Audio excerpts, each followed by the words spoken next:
हिंदी साहित्य के बृहद 16 भाग में है। इसका अनेक अनेक खंड के लिए अनेक अनेक संपादक हैं। उसी का महत्वपूर्ण संपादक और भाग का नाम आज हम बताएंगे।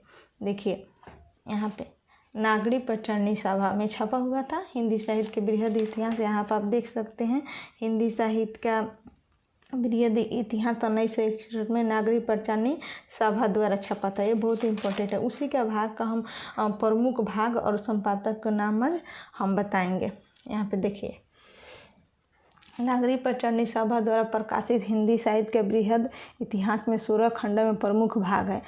जैसे में प्रथम भाग का संपादक कौन थे? डॉक्टर राजबली पांडे। दूसरा भाग कौन थे? डॉक्टर धीरेन्द्र वर्मा। चौथा भाग डॉक्टर परशुराम चतुर्वेदी। हम पूरा नहीं बता रहे हैं, जो इम्पोर्टेंट है उसी को बता रहे हैं। पांचवा भाग देवेंद्र शर्मा व विजेंद्र स्नातक। छठा भाग डॉक्टर नगेंद्र। सातवां भाग डॉक्टर भागीरथ मिश्र। 10वां भाग डॉक्टर नगेंद्र।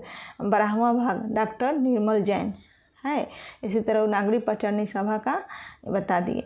हिंदी साहित्य के काल विभाजन और नामकरण। जैसे में काल विभाजन और नामकरण किसने किया? जिसमें जॉर्ज गिरियर्सन केवल प्रवृत्तिगत काल विभाजन और वैज्ञानिक ढंग से नहीं किया। जॉर्ज गिरियर्सन ने प्रवृत्तिगत काल विभाजन किया, ये वैज्ञानिक ढंग से नहीं किया। प्रवृत्तिगत के अनुसार है क्या? वैज्ञानिक ढंग से नहीं किया। चारण काल 700 ईस्वी से 1300 ईस्वी तक और 15वीं शताब्दी तक धार्मिक पुनर्जागरण 14वीं शताब्दी का उल्लेख नहीं है इसमें चारण काल में।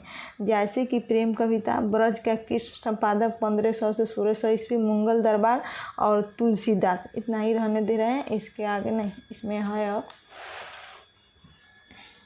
चलिए रीतिकाल 1580 से 1992 ईस्वी में तुलसीदास ने अन्य परवर्ती कवि 1600 से 1700 ईस्वी, 18वीं शताब्दी 1700 से 1800 ईस्वी, कंपनी शासन में हिंदुस्तान 1800 से 1857 ईस्वी, महारानी विक्टोरिया के शासन में हिंदुस्तान विविध। गिरियर्सन ने चारण काल के अंतर्गत 9 कवियों पूर्ण कवि खुमान सिंह, केदार, कुमारपाल, अन्यदास चंद्र, जगनिक, जोधराम, संघर्ष का उल्लेख किया है। चलिए इतना।